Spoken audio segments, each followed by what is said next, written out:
Hello friends, कैसे हैं आप सभी लोग। आज की इस वीडियो में हम सीखने वाले हैं work done by variable forces. ठीक है, तो सबसे पहले हम यहाँ से शुरू करते हैं। तो देखो यहाँ पर लिखा हुआ है कि एक कोई लिफ्ट है और उस लिफ्ट के भीतर एक एम मास का मान लीजिए कोई बॉक्स रखा हुआ है और ये जो लिफ्ट है ये ए एक्सेलरेशन से ऊपर की तरफ जा रही है। ठीक है, तो यहाँ पर कुछ क्वेश्चंस पूछे गए हैं, उनके आंसर्स हमको समझने हैं कि ये कैसे सॉल्व किए गए। सबसे पहले आप देखो यहाँ पर एक लड़का है जो कि ग्राउंड पर है और लिफ्ट तो ऊपर होती है, लड़का ग्राउंड पर खड़ा है, तो ये लड़का इसको ऑब्जर्व करता है। और अब आपको यहाँ पर देखो क्या समझना है, ये जो लड़का है इसके रेस्पेक्ट में अगर हम इस लिफ्ट को देखें तो ये लिफ्ट ऊपर की तरफ जा रही है, जिसमें साथ के साथ बॉक्स भी ऊपर की तरफ जा रहा है। तो यदि हम इस बॉक्स का एक फ्री बॉडी डायग्राम बनाए तो यहाँ पर देखो क्या होगा, ये मास है m और ग्रेविटेशनल जो आपकी ग्रेविटी होती है, जो ग्रेविटेशनल एक्सेलरेशन होती है वो g यहाँ पर लग रही है। तो इस पर नीचे की तरफ कितना फोर्स एक्ट करेगा इसके मास की वजह से, वो होगा mg। ठीक है, और नॉर्मल कहाँ लगता है, ऊपर की तरफ। तो ये इस तरीके से दिखा दिया है, आप ऐसे भी दिखा सकते हैं। और ओवरऑल ये लिफ्ट जा कहाँ रही है, ऊपर की ओर। तो ये जो देखने वाला जो ऑब्जर्वर है इसको लगेगा कि इस मास को ये नॉर्मल ऊपर की तरफ ले जा रहा है। तो जब हम लिखेंगे इसकी इक्वेशन तो कैसे लिखेंगे, एफ नेट बराबर एम ए लिखते हैं ना, एफ नेट बराबर एम ए। तो अब आप यहाँ पर एक बात बताओ मुझे, यहाँ पर एफ नेट क्या होगा, नॉर्मल फोर्स ऊपर की तरफ एक्ट कर रहा है, mg यहाँ पर देखो नीचे की तरफ एक्ट कर रहा है, तो नेट फोर्स कितना होगा, n minus mg। n minus mg क्या होगा, mg माइनस n क्यों नहीं होगा, क्योंकि ऊपर की तरफ जा रहा है तो ऊपर वाला फोर्स ज्यादा होना चाहिए, तो इसलिए n minus mg is equal to m। ठीक है, अब यहाँ पर देखो मैंने इसको क्या किया है, n is equal to mg मैं इधर लेकर के आ गया हूँ और ma। ठीक है, तो अब ये मेरे पास में इक्वेशन बन गई, n is equal to mg plus ma। अब यहाँ पर देखो पहला क्वेश्चन है नॉर्मल कांटेक्ट फोर्स कितना होगा, तो वो तो हम यहाँ पर निकाल चुके हैं, normal is equal to ma plus mg। तो ये देखो, और उसके बाद में मैंने m को यहाँ पे कॉमन निकाल दिया है और g प्लस a हो चुका है। दूसरा है find displacement of block in first t naught second, यानी कि t बराबर 0 सेकेंड से, यदि मान लीजिए यहाँ पर t is equal to 0 second है और किसी टाइम पर ऊपर जाते जाते जाते जाते यहाँ पर कोई t बराबर t नॉट समय हो जाता है, तो ये पूछ रहा है कि इस समय पर आप मुझे बताओ कि इसका कितना डिस्प्लेसमेंट हुआ होगा। तो एक सिंपल सी इक्वेशन होती है जो आप सभी लोग जानते होंगे, s is equal to ut plus half at square. तो क्योंकि ये लिफ्ट जो है ये रेस्ट से शुरू करती है, तो यहाँ पे लिखा हुआ है find displacement of block in first t naught second, t is equal to 0 से t is equal to t naught तक in ground frame if initial velocity of lift is 0। यदि यहाँ पर इनिशियल वेलोसिटी 0 है, दैट मींस इसका u 0 है, मैं यहाँ पे लिख देता हूँ u इज इक्वल टू 0। ठीक है, अब देखो,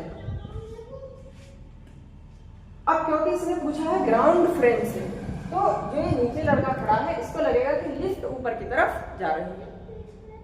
तो इक्वेशन लगाते हैं s is equal to ut plus half at square. जहां पर जो u है वो 0 दे रखा है, तो इसलिए ये पूरी टर्म 0 हो गई, इसलिए हम लिख देते हैं y is equal to 0 plus half at naught square, का भी t नॉट समय लगा है ऊपर तक जाने में।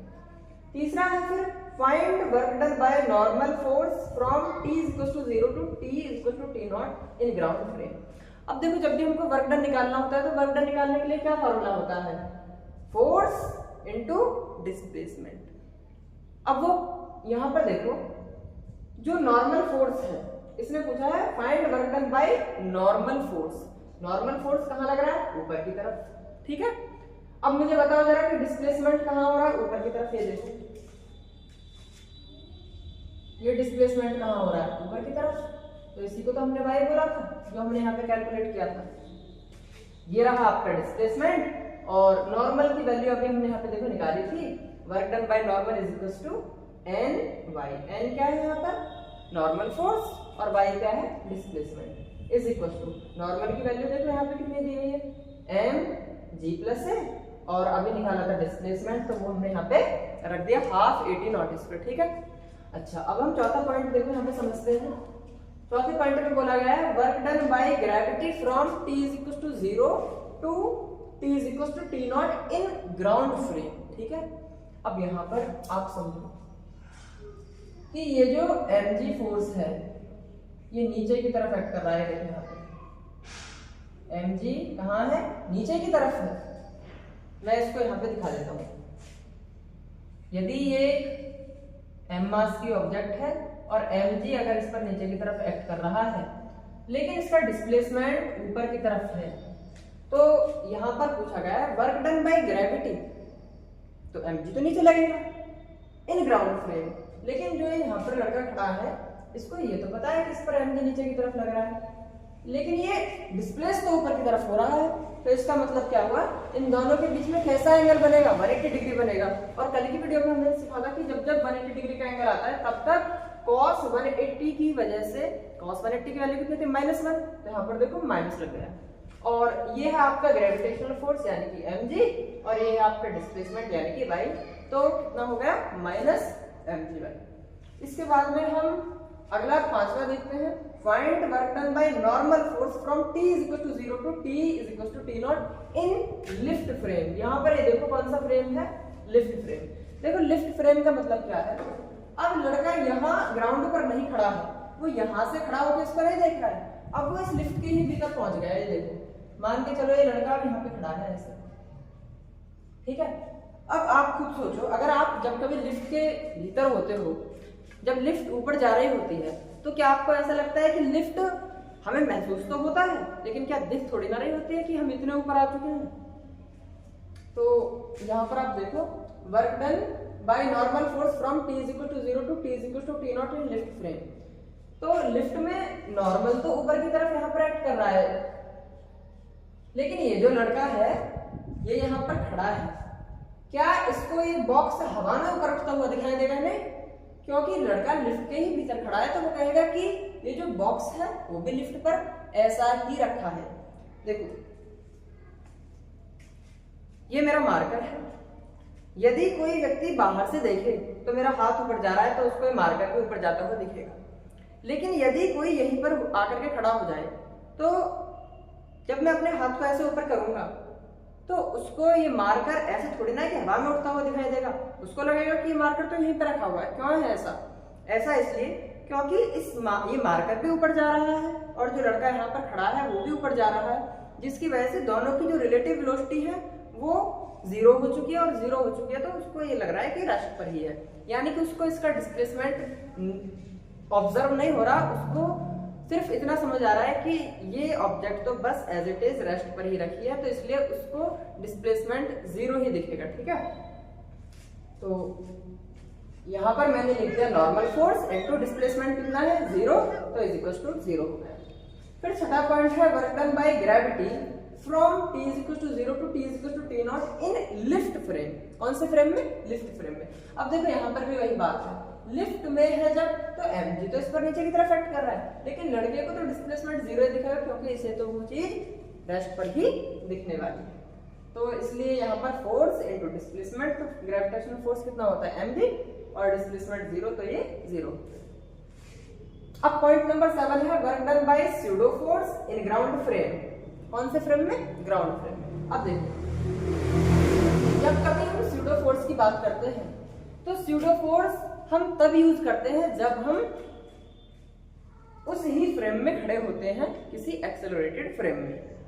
देखो ये लिफ्ट है, ये लिफ्ट ऊपर की तरफ एक्सेलरेट हो रही है, ठीक है। जब हम बाहर से देखते हैं तो इस तरीके की इक्वेशन का यूज करते हैं, लेकिन जब हम लिफ्ट के ही भीतर खड़े हैं तो हम स्यूडो फोर्स लगाते हैं। आपको पता होगा कि जिस तरफ ये एक्सेलरेट हो रही होती है स्यूडो फोर्स ठीक उसके ऑपोजिट डायरेक्शन में लगता है। अब इसका मतलब क्या हुआ कि इस पर अगर हम स्यूडो फोर्स दिखाना चाहें तो कहाँ होगा? देखो इस पर स्यूडो फोर्स भी नीचे की तरफ एक्ट करता हुआ दिखेगा हमको ma। ये बात आपने एनएलएम में पढ़ी होगी कि यदि कोई भी बॉडी ऊपर की तरफ एक्सेलरेट कर रही है तो स्यूडो फोर्स ठीक उसके ऑपोजिट लगेगा, यदि नीचे की तरफ एक्सेलरेट कर रही है तो स्यूडो फोर्स ठीक ऊपर मतलब ऑपोजिट लगता है, तो ऊपर की तरफ लगता है। तो अगर हम यहाँ पर देखें तो हमारी बॉडी तो देखो ऊपर की तरफ एक्सेलरेट कर रही है, तो स्यूडो फोर्स कहाँ लग रहा है? देखो नीचे की तरफ लग रहा है। तो इसने पूछा work done bye pseudo force in ground frame. कौन से फ्रेम में? Ground frame. अब हमेशा याद रखना कि स्यूडो फोर्स एक्सेलरेटेड फ्रेम में आता है, ठीक है? कौन से फ्रेम में आता है? एक्सेलरेटेड फ्रेम में। लेकिन जब हम बात करते हैं यहाँ पे देखो ग्राउंड फ्रेम की, तो जब लड़का यहां इस ग्राउंड पर खड़ा है तो ये तो ग्राउंड फ्रेम है। जो ग्राउंड फ्रेम है वो एक्सेलरेटेड फ्रेम थोड़ी ना है, वो तो रेस्ट पर खड़ा है। तो जब एक्सेलरेटेड फ्रेम नहीं है तो फिर स्यूडो फोर्स नहीं लगेगा, और यदि स्यूडो फोर्स ही नहीं लगेगा तो कितना हो जाएगा? Pseudo force 0। तो जब यहां पर स्यूडो फोर्स ही 0 हो गया तो फिर तो इसका वर्क डन भी 0 आएगा। इस लड़के को ये लिफ्ट ऊपर जाती हुई दिख रही है तो इसलिए डिस्प्लेसमेंट तो है, लेकिन क्योंकि ये लड़का नॉन एक्सेलरेटेड फ्रेम में खड़ा है तो इसलिए यहाँ पर स्यूडो फोर्स इसको नहीं दिखेगा, तो इसलिए यहाँ पर स्यूडो फोर्स हो गया 0 और पूरा का पूरा वर्क डन भी स्यूडो फोर्स के द्वारा क्या गया? वो 0 हो गया। अब हम 8वां पॉइंट देखते हैं। 8वें पॉइंट में देखो क्या बताया गया है, work done bye pseudo force in lift frame. Lift frame में पूछा है। अब क्योंकि जो लिफ्ट का फ्रेम है ये लड़का इस एक्सेलरेटेड फ्रेम में खड़ा है क्योंकि ये ऊपर की तरफ एक्सेलरेट कर रहा है, इसका मतलब यहाँ पर क्या लगेगा? स्यूडो फोर्स लगेगा। तो अब क्या हो जाएगा? यहाँ पर आप इसको टिक कर सकते हैं, तो अब तो ये नॉन जीरो हो जाएगा। फिर तो work done bye pseudo force in lift frame कितना हो जाएगा? ma। लेकिन अब प्रॉब्लम क्या है, ये जो लड़का है इसको ये लिफ्ट ऊपर की तरफ डिस्प्लेस होती हुई नहीं दिखेगी, ना ही ये बॉक्स ऊपर की तरफ डिस्प्लेस होता हुआ दिखेगा, तो इसलिए अब की बार क्या हो जाएगा? डिस्प्लेसमेंट 0 दिखेगा। तो work done bye pseudo force in lift frame कितना हो गया? 0 हो गया, ठीक है? तो अब हम कुछ आगे दूसरे फोर्सेस की बात कर लेते हैं, जैसे कि स्प्रिंग फोर्स की, ठीक है? तो चलो अब हम इसको रेस्ट कर देते हैं, उसके बाद में फिर हम अगले फोर्सेस की बात करेंगे।